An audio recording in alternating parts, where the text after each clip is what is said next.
एक छोटे से शहर में एक लड़के का नाम बिली था और उसका एक पालतू बिल्ली था जिसका नाम रस्टी था। बिली एक जिज्ञासु लड़का था और उसे जंगल में घूमना पसंद था। एक दिन बिली और रस्टी जंगल में एक लंबी सैर पर निकल पड़े। जैसे जैसे वे जंगल में गहराई में गए, उन्होंने कई अद्भुत चीजें देखीं। उन्होंने एक सुंदर झरने को देखा, ऊंचे पेड़ों को देखा और कई अलग अलग प्रकार के जानवरों को देखा।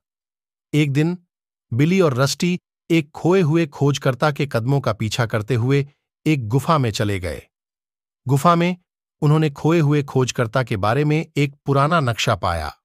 नक्शा एक पुरानी किले की ओर इशारा करता था जो जंगल में कहीं छिपा हुआ था।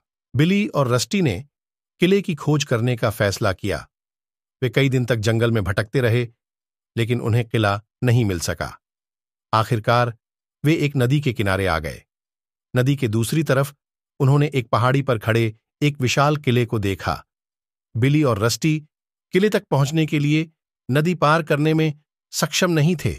वे निराश हो गए और घर लौटने का फैसला किया।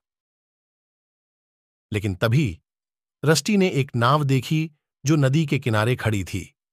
बिली और रस्टी ने नाव को अपने कब्जे में ले लिया और किले तक पहुंचने के लिए नदी पार कर ली। किले के अंदर बिली और रस्टी ने कई रहस्यों को खोजा।